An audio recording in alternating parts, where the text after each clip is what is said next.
Well, for more on the situation in Lebanon, I'm joined by Lebanon's Health Minister, Dr. Firass Abiad. Sir, thank you for making time on a very busy day. In fact, I believe you were at the international airport there in Beirut this morning, receiving some aid. Talk to us about that, for starters. So good afternoon. Indeed, I was in the morning at the Beirut International Airport, and I was receiving aid from Turkey. This is not the first shipment of aid that is sent to Lebanon. We've also received aid from Iraq, from Jordan, from Cairo. And I think that this is a show of solidarity that some of our friends and neighbors are sending to Lebanon to support us through these difficult times. Would you invite more aid from international parties? We have been talking with our Ministry of Foreign Affairs, and I think that there has been a lot of inquiries to Lebanon on how they could support the health system particularly. And indeed, we have sent our needs, and we are expecting to see more of these shipments with time. Let's talk about the health system and how it's coping, given your brief on Monday. And I don't need to tell you this, you were there and dealing with it, but for our viewers, Lebanon recorded more casualties than in any other single day since the 15-year civil war that started in 1975. A huge amount of casualties in one day. How did the health system cope? Well, it was quite a difficult day for us, especially that, in the last week, we had also to deal with different incidents where we were, Israel attacked Lebanon through detonating communication devices or with direct hits on some of the residential areas in Lebanon as well. But in particular, what made it more difficult is the fact that almost all of the people that were, targeted on Monday were civilians. We've reported that more than 140 women and children were killed. We've lost also 9 healthcare workers, including ambulance staff. We've 2 of the workers in the UN agency, UNHCR. One of them, she died. She was killed with her 4-year-old or 3-year-old son. So it was a pretty difficult day for us, yes. In terms of the attacks last week, you mentioned the coordinated explosions across communications devices like pagers and walkie-talkies. We actually interviewed an ophthalmologist from a hospital there in Beirut. He was talking to us about the types of injuries they were dealing with. He said he felt fairly well prepared, well supported by the government at the time, and that they are prepared for future casualties if the conflict was to widen. Do you agree with that? Do you feel like the health system can cope if there is to be more conflict? Well, first, let's hope that there won't be any more conflict. And I'm happy that our Prime Minister and Minister of Foreign Affairs are in New York at the moment, pushing the Lebanese position, which is very clear. We do not want war. And we are calling for a ceasefire from Gaza to Lebanon and for a diplomatic solution. However, should the indiscriminate attacks especially against civilians, and continue, and we continue to see this large number of casualties, I am worried that our system, which already has passed through a lot of difficult times, with the financial crisis, with COVID, with the Beirut explosion, with other stresses as well, might not be able to deliver to the population the care that they need. In terms of the population and how they're dealing with this, you're talking there about a nation that has been through so much, not only over decades, but certainly in recent years. You're seeing them on a daily basis. People are injured, people who are having family members killed. How are the Lebanese population coping right now? Well, it is extremely difficult times for them. Also the fact that, with these indiscriminate attacks, a lot of innocent people have lost their lives.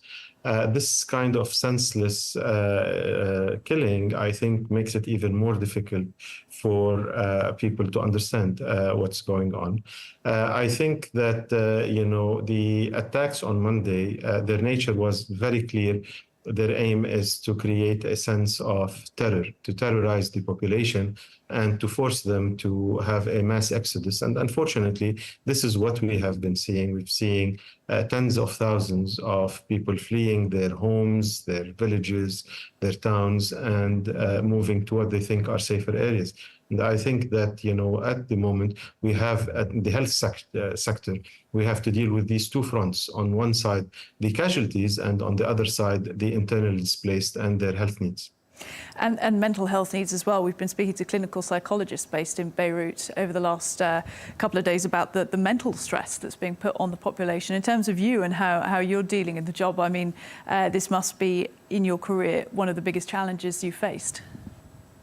I fully agree. I think that, looking at a lot of those patients, the physical scars are easy to notice, but the mental scars are more difficult, but they tend to have a bigger effect. Whether we're talking about the actual patients or even the physicians and the healthcare workforce that's taking care of them.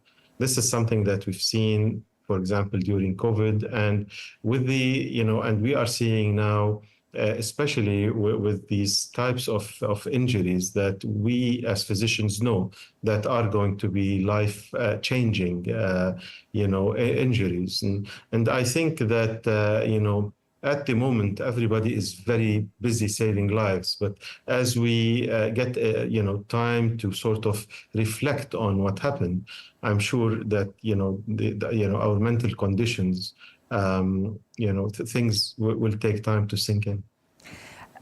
In terms of the rest of the government that, you're supposedly a part of and having to deal with at the moment, elsewhere in the show we're going to be exploring what's happened to Lebanese politics and, obviously the role that Hezbollah plays in the country. But plenty of Lebanese, both in the country and elsewhere, saying that they just feel like the government is in disarray, that there isn't the type of structure needed to deal with a moment of conflict. What do you say to that? Well, I think that, considering all the crises that Lebanon is passing through at the moment, I think that a lot of the areas the government have shown, good composure, and the health sector has been one of those sectors where we were able, really, despite, the difficulties that we had, to mount a very good response. Last week, we were able to absorb almost 3,000 casualties in a matter of hours. And if you compare, for example, the number of casualties in 2006 war with what we have now, we've reached in 1 week almost half the casualties that we saw in 2006. So I think that the Lebanese government is working in very difficult conditions. However, even on the diplomatic front, I think, what the Prime Minister and the Minister of Foreign Affairs are doing in New York are pushing very hard our agenda and our viewpoint, which is, we don't want war, and hoping that we can achieve a ceasefire that then will take away the excuse from Hezbollah to continue with what's it doing. And hopefully it will allow us to get closer to a diplomatic solution. I'm glad you mentioned the UN and New York, the UN General Assembly currently ongoing there.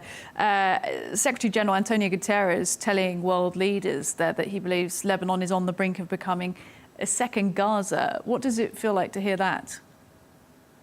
Well, I think that there are aspects that we saw in Gaza are already in Lebanon. So we've, the indiscriminate attack on civilians, the targeting of healthcare workforce, healthcare infrastructure. There is definitely a carnage ongoing in Lebanon. Now, it hasn't reached the level of, the carnage that we saw in Gaza.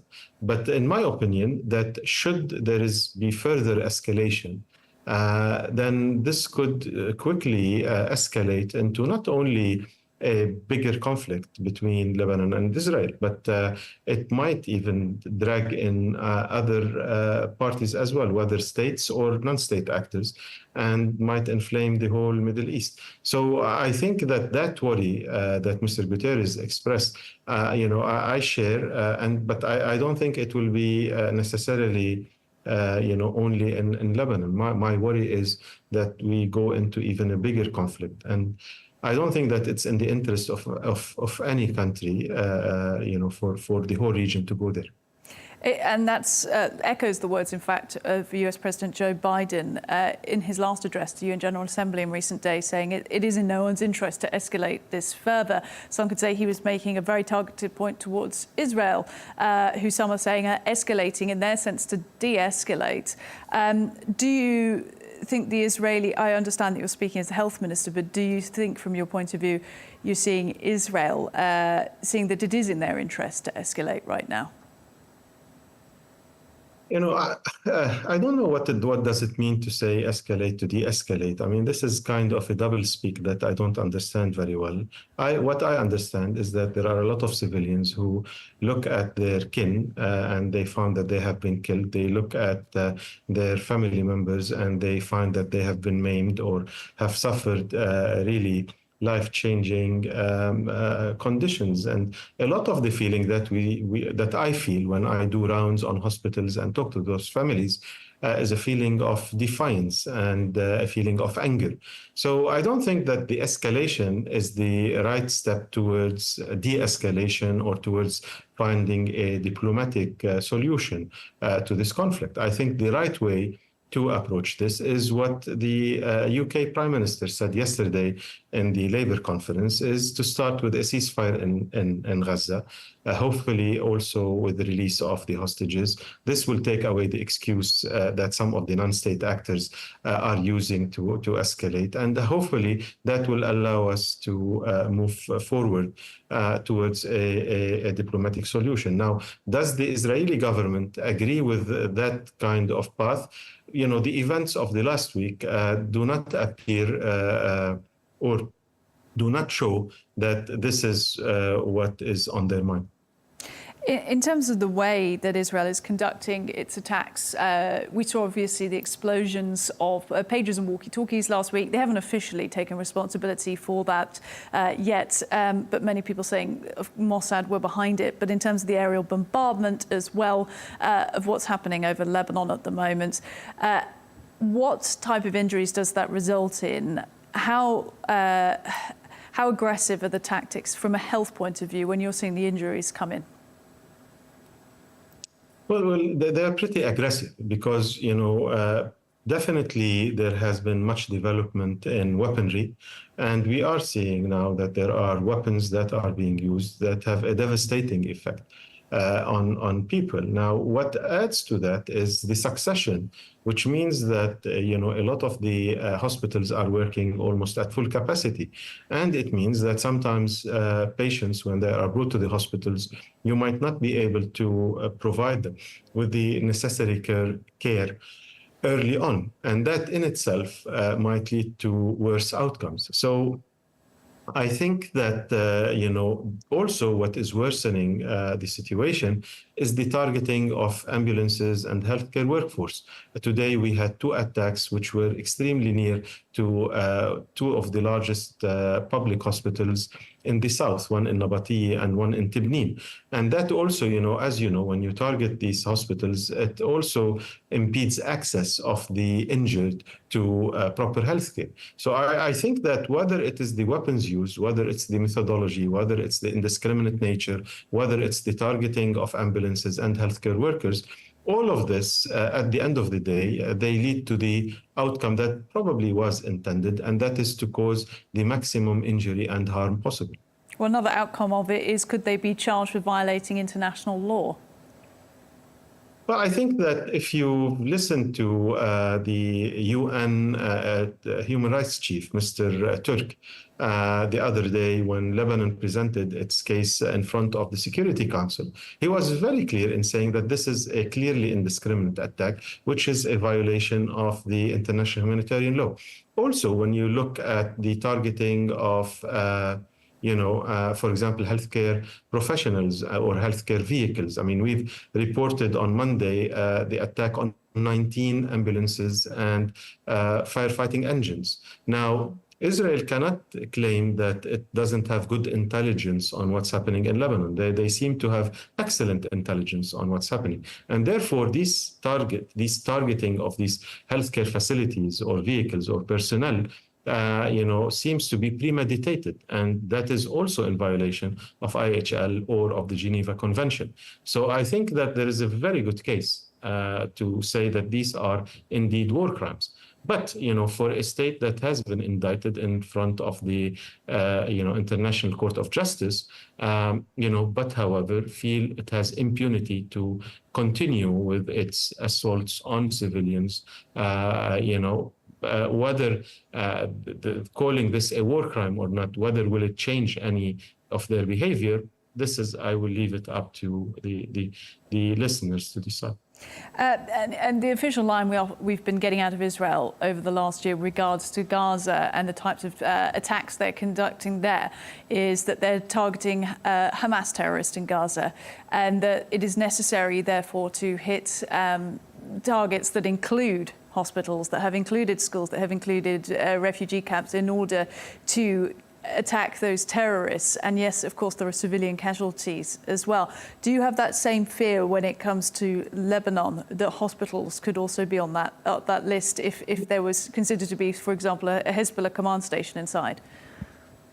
This has been a repeated excuse that the Israelis have used to try to justify their actions, which, as I said, is baseless. And I think that none of what they mentioned in Gaza, was proven. On the contrary, the opposite was proven correct. And here in Lebanon, some of what they're saying, for example, people hiding cruise missiles in their homes. I mean, that is an insult to our intelligence, to be honest, to think that people can hide, these weapons in their homes.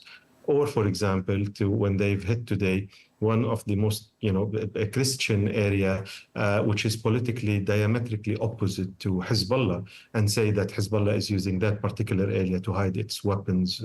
I mean, really, I think these are very, superficial and blatant lies. And I think that, the international community has a duty, really, to enforce its, international humanitarian laws, or at least to protect these laws, because without them, unfortunately, we really will go into a very, very dark future.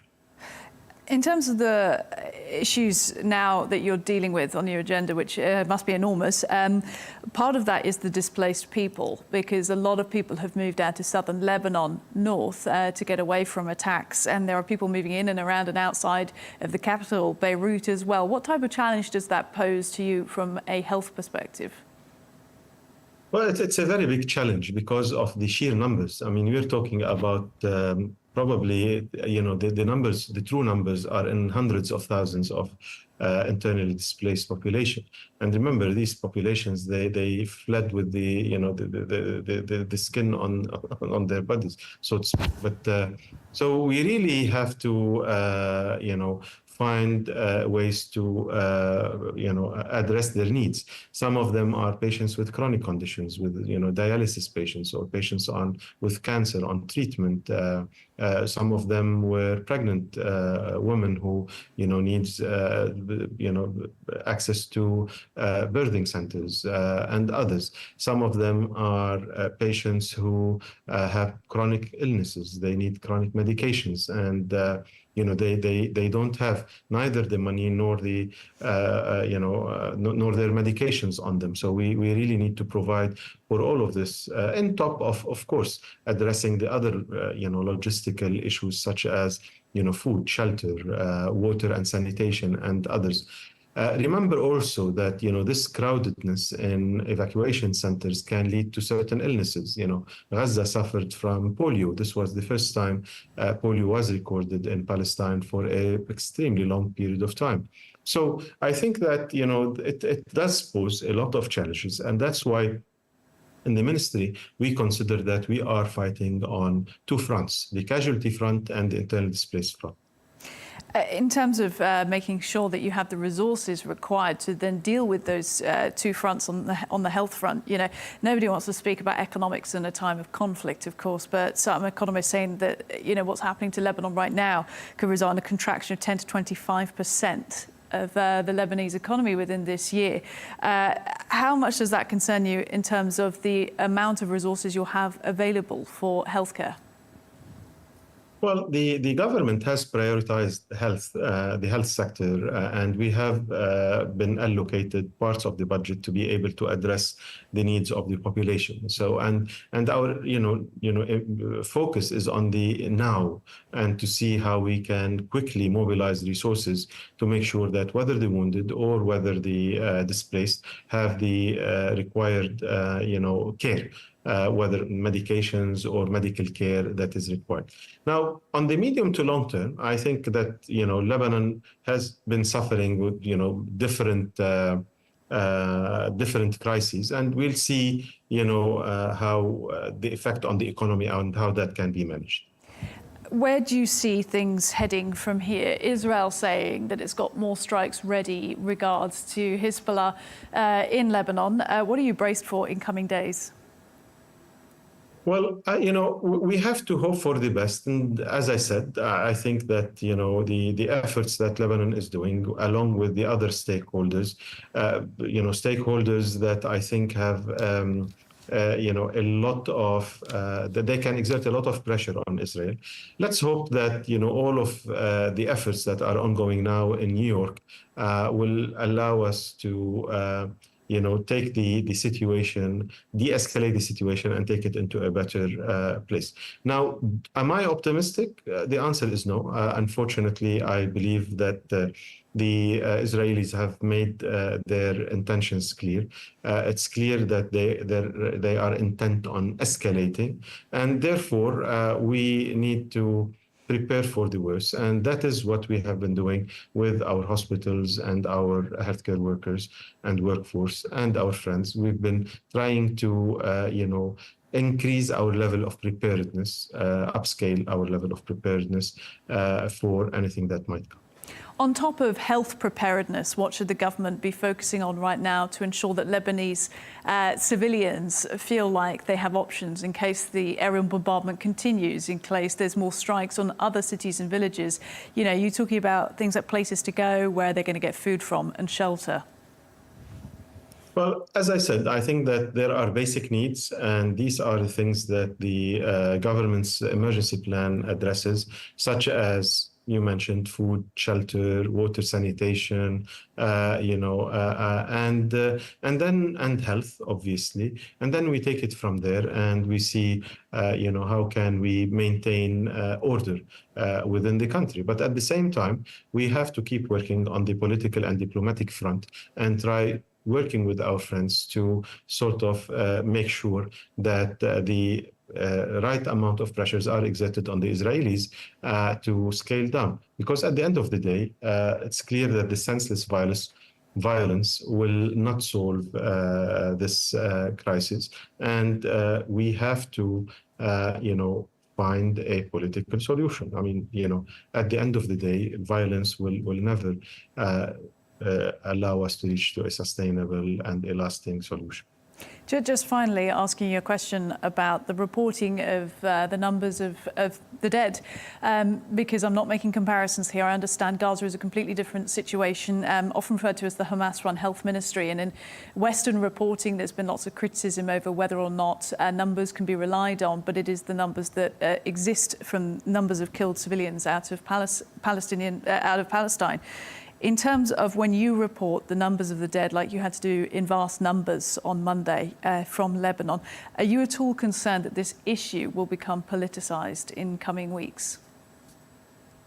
Well, first, let me correct that these people are not dead. These people were killed. And I think that this is important. And if that is being considered politicizing the issue, then let it be. But it is extremely important to make sure that people understand what is happening. These people were killed by an indiscriminate attacks.